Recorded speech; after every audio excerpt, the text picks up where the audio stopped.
Alors, on va peut-être prendre quelques questions dans la salle pour commencer, sachant que j'ai une liste de questions arrivées à travers le chat et évidemment on les traitera. Alors, pour une question de logistique, il faut désinfecter le micro à chaque changement d'intervenant. Donc, est-ce qu'il y a des questions dans la salle? Oui, une au fond, au milieu. Si vous pouvez vous présenter en même temps, ce sera très bien. Oui, bonjour. Je m'appelle Laure Sapmaz, je travaille en tant que responsable qualité au service restauration scolaire de la ville de Paris et je suis également membre de l'AFDN, donc l'Association française des diététiciens nutritionnistes. Et j'aurais deux questions à l'attention de Monsieur Schmitt. Une première concernant la loi Egalim et l'article 24 de la loi Egalim. Ce sujet a été longuement débattu dans plein de réseaux professionnels, à savoir est-ce que le label bleu blanc cœur rentrerait dans ces fameux critères. Alors, je vous remercie de la question. J'ai participé à la préparation de la loi Egalim et ça a été dur. Finalement, le label bleu blanc cœur n'a pas été retenu parmi les 8 labels, si je me souviens bien comme ça de tête, qui font partie des obligations. Par contre, ça a été reconnu comme valable pour les coûts des externalités environnementales. Alors, pour ceux qui ne savent pas trop bien ce que ça veut dire qu'à partir du moment où on prouve par une technique incontestable que le produit a effectivement une qualité supérieure aux produits standards tels qu'ils ont été définis par Agribalise de l'ADEME, à ce moment-là, il peut être proposé dans les restaurations collectives comme produit au même titre que les 20% de bio et que les autres critères ou que les autres labels, je veux dire. Donc, nous avons fait, pour compléter le travail que je vous ai présenté, on a fait, dans le cadre de l'analyse de cycle de vie de tous les produits, ou en tout cas de la majorité des produits bleu blanc cœur, on a fait la même technique, donc on a repris la technique Agribalise, et là, c'était incontestable, puisque c'était la technique de base qui a servi à définir la qualité des produits de base.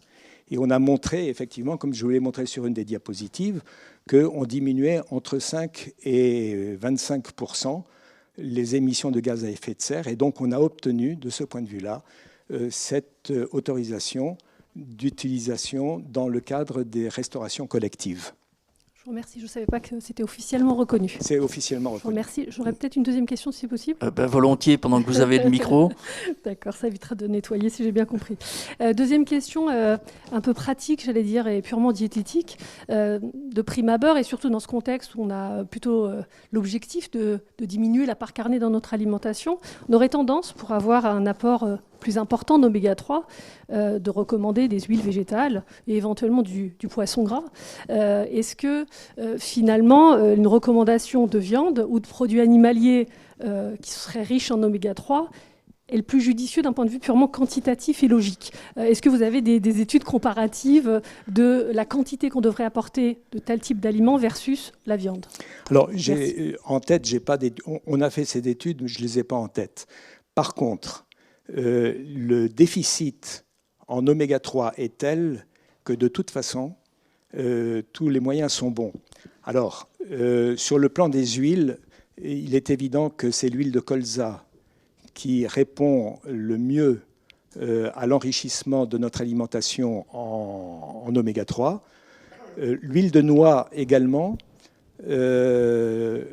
Dans certaines régions, en Touraine en particulier, où je me rends de temps en temps, il y a dans les supermarchés, etc., il y a des mélanges colza-noix qui donnent un peu plus de goût à l'huile, parce que l'huile de colza, elle n'a pas beaucoup de goût. Bon.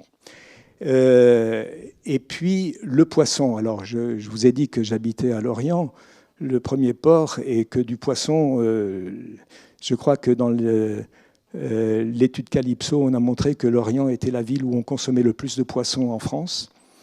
Et c'est vrai, nous, on en consomme énormément. Et le poisson gras, en plus, c'est pas cher. D'acheter 6 sardines par personne, vous en avez pour 2,50 €, enfin quelque chose comme ça. C'est abordable et c'est très bien. Donc, je crois, mais c'est pas du tout antinomique avec le régime bleu-blanc-cœur.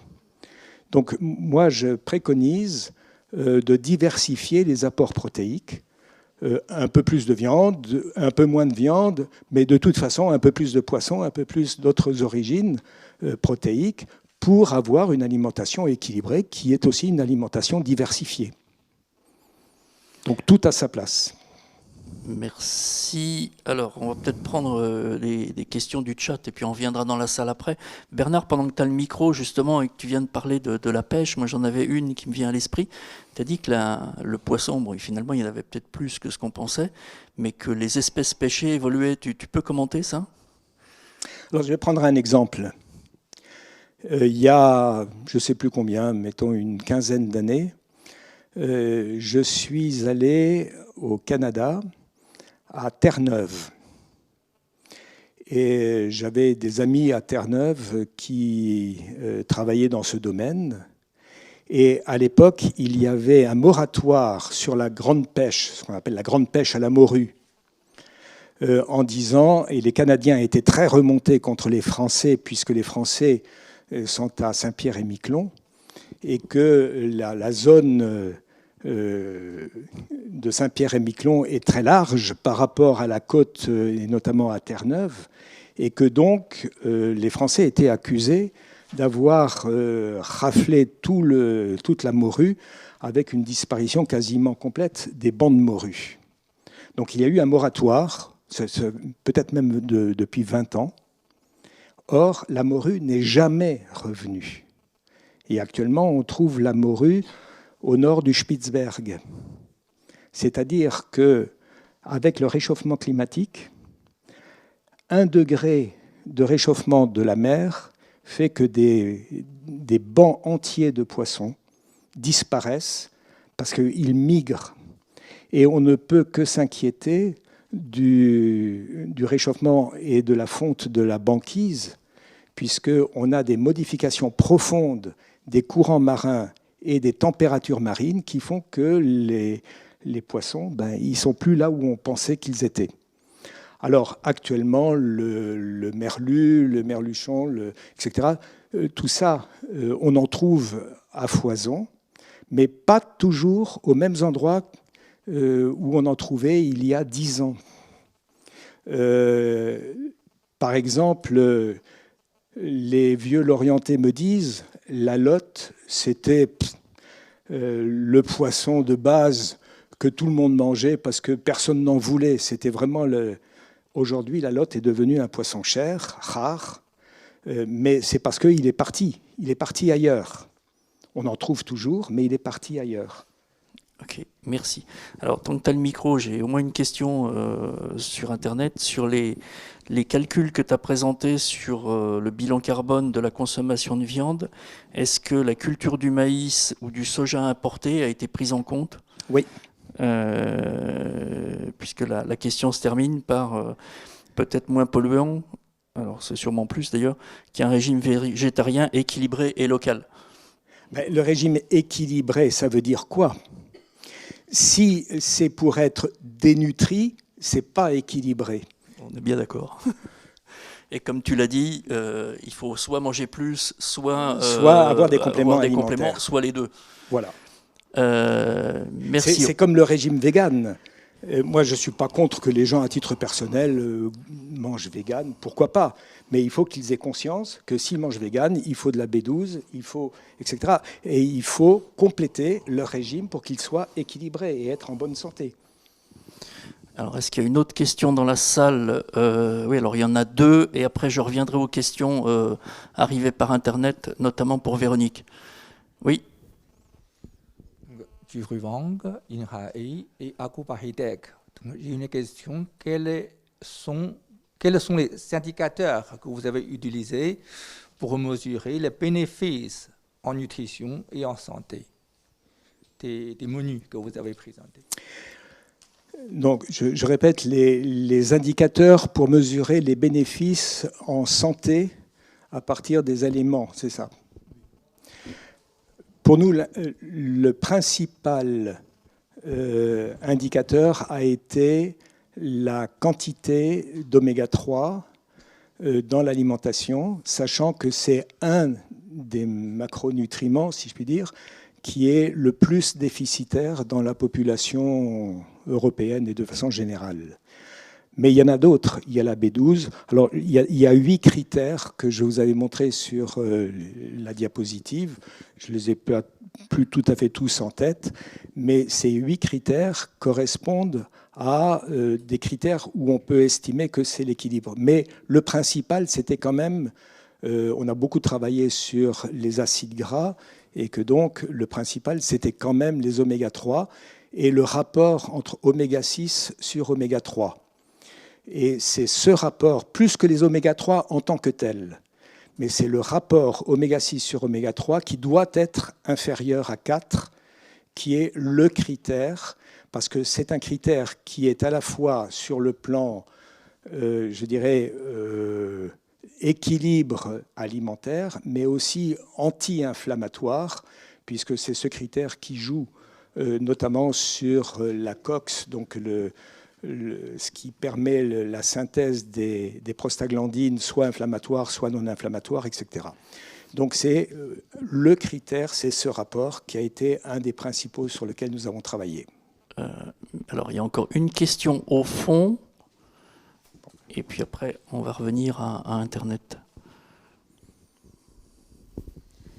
Bonjour, je suis Mathilde Gressier, doctorante en épidémiologie nutritionnelle. Ma question s'adresse aux deux intervenants et si j'ai bien compris le message, c'est qu'il est possible d'améliorer la qualité nutritionnelle des produits animaux. Donc j'aimerais vous poser la question, quels sont les leviers pour informer le consommateur de l'existence de ces produits afin que le consommateur améliore ses choix, parce qu'on voit aujourd'hui que ce n'est pas forcément les meilleurs produits animaux que le consommateur consomme. Vous voulez répondre ? Alors un petit coup de lingette.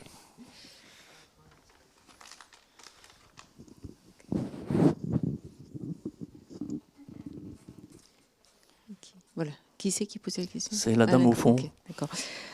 Effectivement, quand vous dites que ce n'est pas les meilleurs produits que les consommateurs vont consommer, effectivement, par exemple en volaille, les produits qui sont le plus consommés, c'est les produits les plus transformés, comme les nuggets et les wings, pour lesquels, en fait, on va passer de 1% de lipides à près de 20% de lipides. Voilà. Donc, typiquement, comment il faut faire? Il y a déjà l'étiquetage. L'étiquetage, c'est quand même déjà un moyen pour informer le consommateur. Après, c'est pas. Je vous ai montré un peu les tendances et les choix, les arbitrages des choix, elles se font. On choisit pas toujours de la même façon, en fonction du temps qu'on a pour préparer ou de l'information. L'information nutritionnelle, par exemple, qui a été passé de manger 5 fruits et légumes par jour, c'est rentré dans la tête de tout le monde. Mais ce n'est pas pour autant que c'est mis en application. Je crois que la consommation a augmenté de 5%. Et pourtant, on a été matraqué en termes de publicité. Donc, je pense que là, il y a une éducation à faire. Et la première éducation, c'est de savoir cuisiner. Et ça, on voit, en fait, nous, on l'a vu dans notre étude, c'est qu'il y a une perte des savoirs culinaires. C'est-à-dire qu'il y a ça, d'une part, et puis la vie à 100 à l'heure qui fait que on se nourrit de street food, on prend ce qui se trouve et on mange ce qu'on a. Voilà, on ne se pose pas la question. Et puis, on n'a pas une façon unique de manger, on ne répète pas ça tous les jours. On peut manger de la junk food le lundi et puis cuisiner le mardi. Voilà, donc le point essentiel, nous, on l'a identifié, c'était vraiment de travailler sur l'éducation à l'école, sur d'où ça vient ces aliments. Parce que si on ne sait pas, on ne sait pas les préparer, on ne prend pas plaisir, on n'est pas du tout acteur de sa santé si on ne maîtrise pas en fait simplement la préparation. Merci, oui, je crois que c'est même se réapproprier d'où viennent les produits et que l'agriculture est le fournisseur de ce qu'on mange. Et quand c'est emballé, quand c'est complètement transformé, il y a des galettes, par exemple, de céréales qui sont extrudées. Enfin, il faut imaginer l'impact que ça peut avoir. Je veux dire, vous mangez du pain, vous avez 10% de protéines, ok, même pas 8%, vous avez de l'amidon, ok, on sait ce que ça va faire. Vous mangez un produit type... on va dire céréales extrudées, je n'ai pas donné de nom, vous avez énormément de sucre rapide. Voilà. Complètement. Alors, tant que tu as le micro, on va prendre quelques questions qui sont arrivées par Internet. Et pour nos amis internautes, vous pouvez bien sûr continuer à poser vos questions. Alors, j'en ai une qui revient 2 fois formulée différemment. Pourquoi éviter la viande rouge ? Pourquoi éviter la viande rouge? Est-ce que c'est la bonne question de la poser comme ceci? En fait, la viande rouge, elle va apporter principalement des protéines, on l'a dit, comme toutes les viandes, mais surtout du fer qui est facilement assimilable. Et on en a besoin parce qu'il faut éviter l'anémie. Voilà. Donc on ne dit pas qu'il faut arrêter de manger de la viande rouge. Ce qu'il y a, c'est qu'il ne faut pas être en excès. Par exemple, le PNNS montre qu'il faut à peu près 500 grammes de viande par semaine. Vous mangez la viande 3-4 fois par semaine et vous êtes déjà dans les clous. En fait, ce qui a été dit tout à l'heure, c'est la diversité qui est essentielle. Et la vitamine B12, on l'a aussi dans la viande de bœuf. Et donc, il faut en manger. L'anémie, c'est pire. Quand on est anémié, on va forcer sur son cœur. Je donnerai la parole après à Bernard Schmitt, il nous donnera tous les exemples. Mais en tout cas, ce que je veux dire, c'est que même d'un point de vue cognitif, on va être beaucoup moins efficace. Il y a des études qui ont été faites en Afrique et qui montrent que l'absence de viande, ça se traduit par un développement au niveau du cerveau qui est moins limité, moins performant. Oui. Moins performant, j'ai cherché le terme le plus adapté. Voilà. Donc non, on ne dit pas qu'il faut pas. En fait, ce qu'il faut retenir, c'est qu'il faut manger de tout en quantité raisonnable. Voilà. Et si on veut bien s'alimenter, les produits animaux ne sont pas à proscrire parce que, en fait, l'alimentation, il faut que ça reste un plaisir des sens. On ne mange pas pour manger des nutriments, on ne mange pas des oméga 3. On mange, par exemple, du saumon, on va manger des tomates avec de la mozzarella, on va avec de l'huile, avec du persil, avec plein de choses. Donc là, on aura de la vitamine C, on aura du calcium. Il faut raisonner non pas en nutriments, parce que du coup, on rentre dans un domaine qui est non plus le plaisir lié à l'alimentation, et on se nourrit, on se sent bien, mais on est sur une notion un peu, où on va être un peu schizophrène, c'est-à-dire, j'ai mangé ça, qu'est-ce qui s'est passé? Et ça va être des régimes, et chaque fois qu'on passe par des régimes, généralement, la fin n'est pas celle attendue. Okay. Si tu veux compléter, en attendant, tu peux préparer la réponse à la question suivante sur le steak cuit non transformé. Là, je ne peux pas dire le contraire. Enfin, c'est vrai que l'anémie, c'est une catastrophe. Alors, je suis pour la consommation de viande, modeste, mais pour. Et vis-à-vis du cancer colorectal, on sait très bien que ce cancer colorectal est lié à la présence de fer hémique, mais de fer hémique en trop grande quantité, c'est-à-dire qu'il n'est plus utilisé pour l'hémoglobine, la synthèse de l'hémoglobine, mais qu'il se retrouve. Or, à bien y réfléchir, le fer permet de fixer l'oxygène et les radicaux libres qui sont présents vont être localisés au niveau du colorectum parce que le fer va y stagner. Et donc cette relation entre le fer hémique et les radicaux libres sont à l'origine de modifications de la paroi intestinale et donc des lésions précancéreuses. Alors, il y a un excellent moyen de lutter contre ça, c'est le calcium. Le calcium est un chélateur de l'excès de fer. Et que donc, à partir du moment où on prend des produits lactés qui sont la principale source de calcium, il est évident que nous pouvons, à ce moment-là, manger de façon raisonnable, mais sans aucun scrupule, de la viande rouge. Mais il faut parallèlement des laitages, du lait, des fromages qui apportent la quantité de calcium nécessaire pour équilibrer. Et là, on retrouve encore le même problème. Qu'est-ce que c'est que l'équilibre nutritionnel? C'est un apport extrêmement diversifié où on ne laisse rien de côté, mais avec modération et avec, je dirais, avec intelligence. Et qui est variable selon les individus. Et qui est variable selon les individus en plus. Voilà. Merci Bernard. Donc pendant que le micro va changer de main avec un petit coup de lingette, j'ai une question dite de curiosité. Pourquoi un steak de viande cuit est dit non transformé alors que un lait de type UHT? Donc ça, c'est pour Véronique. Oui, peut-être qu'on va reprendre la base. La transformation, c'est une transformation, c'est le traitement thermique. Donc généralement, on consomme, à part le carpaccio de bœuf, mais on consomme rarement de la viande crue. Et donc, effectivement, on transforme, on applique un procédé thermique. Voilà, c'est un procédé. C'est très simple. Voilà. Et c'est la même chose pour du lait où on applique un traitement thermique de ultra haute température. Si je peux compléter ce qui a été dit par Bernard sur le cancer colorectal et le rôle du fer héminique. En fait, le fer héminique, effectivement, dans la viande de bœuf, il y en a beaucoup plus. On va en absorber à peu près 30%, et le reste, effectivement, il va être forcément éliminé au niveau des fesses. Et le fer, il a une spécificité, c'est de pouvoir être plus ou moins oxydé. Et c'est un catalyseur de l'oxydation. Et s'il se situe avec d'autres molécules qui sont, on parlait du calcium, mais également des antioxydants, et ça a été démontré avec une consommation de viande et via des marinades, une utilisation d'antioxydants, l'acide chlorogénique par exemple, on limite en fait l'action pro-oxydante du fer héminique.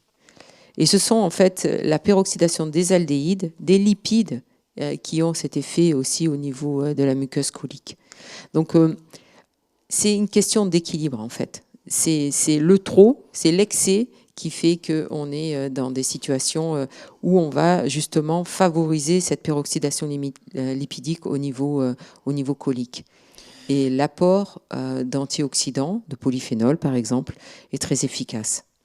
Alors, j'ai au moins 2 questions sur le bio, une pour vous deux. Les œufs bio sont-ils meilleurs que les œufs non bio? Moi, je voulais vous parler des œufs parce qu'il y a une étude qui a été faite qui est très intéressante. On a fait consommer dans un panel sensoriel des œufs bio, donc 0, 1 ou 2, c'est-à-dire extérieur, ou 2, c'était plutôt, c'est pas en cage, mais bon, c'est pas le pire, mais voilà. Donc, et en fait, les personnes ont évalué et les personnes ont donné un avis quant à la qualité sensorielle, etc., de ces œufs. Et à l'issue de ce travail en aveugle, il se trouve que les œufs bio sortaient en dernier. C'était les moins appréciés. On a refait le même travail avec les mêmes personnes. Évidemment, on ne leur a pas dit les résultats, mais dans un cas, on leur montrait la boîte en disant, ben voilà, vous allez goûter cet œuf-là, c'est un œuf bio, celui-là, c'était un œuf type 1 ou type 2. Et alors, l'œuf bio sortait top maximum. Et en fait, voilà. Donc, vous voyez qu'en fait, notre avis, il est simplement orienté en fonction de l'information que l'on nous donne. Tu veux compléter, Bernard? Non, mais je suis tout à fait d'accord.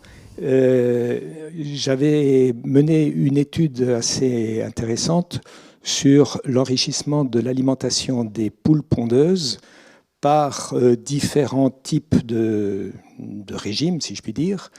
Et on était arrivé à un régime optimal en leur donnant d'une part des graines de lin extrudées et d'autre part certaines algues. On est en Bretagne et donc on a mis des algues riches en iode. Alors ce qui était intéressant, c'est qu'on a fait consommer ces œufs et on a regardé sur un certain nombre de paramètres chez le consommateur, notamment des paramètres biologiques sur les acides gras, etc., et sur l'assimilation. Et quand on mettait des algues riches en iode, certes, leur iodémie augmentait et on s'est posé la question sur le plan thyroïdien, est-ce qu'on n'était pas un petit peu limite? Eh bien finalement, on n'a obtenu aucune répercussion sur le plan thyroïde. Et par contre, on a obtenu, alors que ces œufs n'étaient pas bio, c'était simplement des œufs enrichis, on a obtenu des scores à la fois sur l'acceptabilité et sur les conséquences qui étaient remarquables.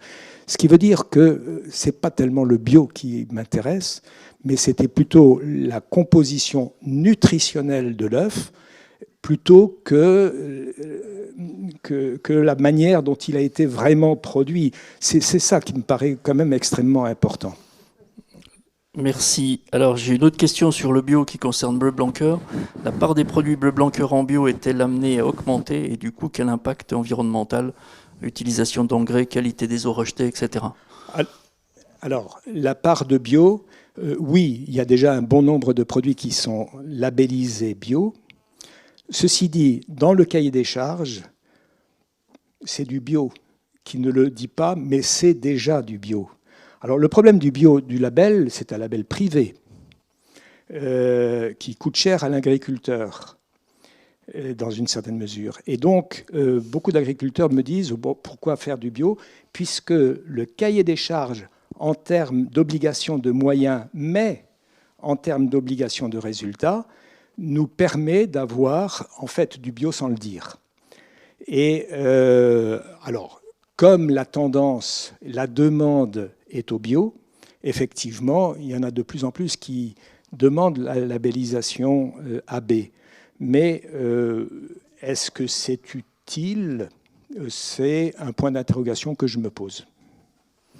Merci. Est-ce qu'il y a d'autres questions dans la salle? J'en ai encore en magasin venant d'Internet, vous inquiétez pas. Oui, il y a une main qui se lève. C'est une question. Ça marche? C'est une question pour Véronique Santé-Loutelier. Que pensez-vous de ce qu'on voit apparaître en termes de viande, de produits type viande, produits par enzymes ou par culture in vitro? C'est une très bonne question parce que effectivement, la viande in vitro, ça a fait buzz en 2013. Hein. Il y a eu quand même un steak haché qui coûtait presque 250 000 euros ou dollars, je ne sais plus. Enfin, c'était une somme astronomique.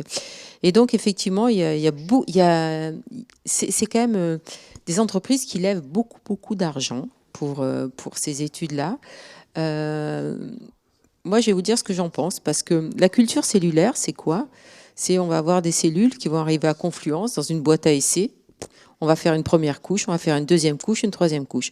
Pour que les cellules musculaires se différencient, etc., il va falloir leur amener un certain nombre de nutriments.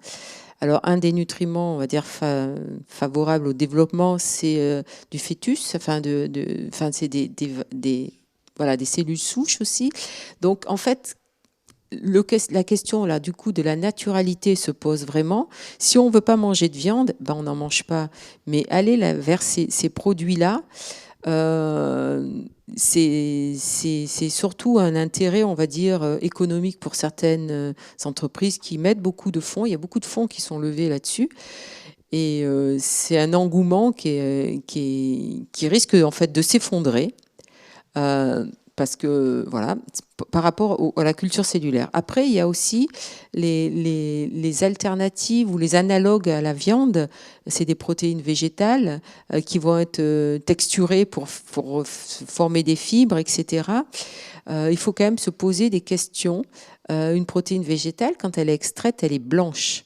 Et si vous avez commencé à avoir une couleur un peu ocre, marron, ça veut dire qu'il y a certaines réactions chimiques qui sont passées, des réactions de Maillard. Et parmi les réactions de Maillard, il n'y a pas que des composés, on va dire, positifs pour la santé, pour être clair. Voilà. Donc, effectivement, et là-dessus, il y a beaucoup aussi de produits. Donc, il va falloir, pour avoir cette texturation, cette agglomération, etc., apporter des texturants, des additifs. Et là, pour le coup, en termes de transformation, ce n'est pas des transformations simples, comme je disais, on sale, on hache, on cuit. Non, il va falloir extruder, il va falloir rajouter un certain nombre de composés, etc. Donc là, ça devient beaucoup de transformation. J'aime pas utiliser le terme ultra-transformation parce que pour moi, il n'est pas précis. Mais en tout cas, on a une série d'opérations unitaires. Voilà. Donc la viande de culture, ça fait partie des choses où il y a beaucoup de gens qui s'agitent. Pour le coup, ça demande quand même des nutriments qui vont coûter très cher, hein, puisqu'il faut des cellules souches, mais aussi, je ne sais plus quel est un produit qu'on a dans le fœtus de veau, par exemple. Donc, sérum de veau fœtal. Voilà, sérum de veau fœtal, c'est ce que je cherchais. Ça c'est extrêmement onéreux. Bon, et on ne va pas nourrir une planète avec 10 milliards d'habitants. Et s'il faut du sérum de veau fœtal, on est un peu loin de l'objectif initial. Je voudrais juste ajouter un aspect économique. Il faut savoir quand même qu'une fondation américaine très célèbre finance cette recherche sur le beefsteak artificiel, mais finance parallèlement une association que tout le monde connaît bien, L214, à hauteur, je crois qu'en 2019, le chiffre c'était 1,5 million, quelque chose comme ça d'euros. C'est-à-dire qu'on peut se poser la question de savoir s'il n'y a pas de la volonté de ces entreprises, en quelque sorte, la volonté de supprimer l'élevage traditionnel pour pouvoir laisser le terrain libre au développement de ce type de produits ultra transformés. J'utilise, enfin, voilà. Bon. Et que là, il y a un vrai problème éthique en même temps qu'économique. Et je pense que c'est quand même assez grave comme situation.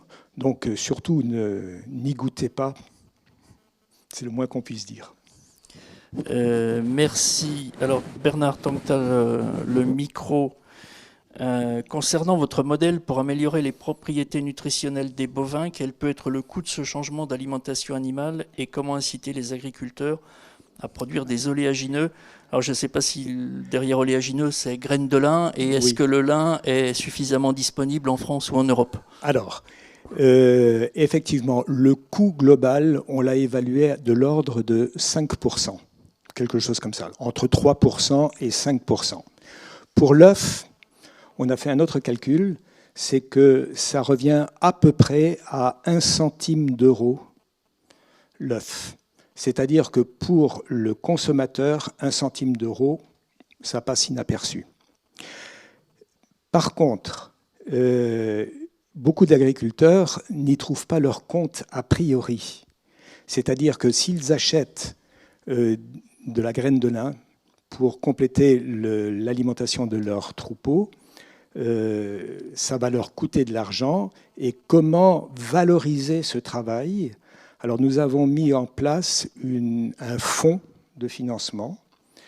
Ce fonds de financement permet de façon tous les ans de remettre des chèques aux agriculteurs qui ont fait un effort, et donc l'effort est quantifié pour dire je suis passé de temps à temps d'économie de carbone, d'augmentation d'oméga 3, etc. Et donc, on valorise le travail de l'agriculteur pour absorber ce surcoût dans la production agricole. D'accord, donc c'est une forme de financement des services écosystémiques, si on voulait l'appeler comme ça. Et du coup, sur l'origine du lin, alors l'origine du lin, c'est donc Bretagne-Normandie essentiellement, et puis il y en a un petit peu d'Europe, mais actuellement c'est en plein développement. Alors on n'est pas encore totalement autosuffisant, mais c'est quand même, on n'est plus obligé du tout d'importer du lin, par exemple, du Canada. Il nous reste 2 minutes, on peut prendre une dernière question dans la salle. Oui, madame ?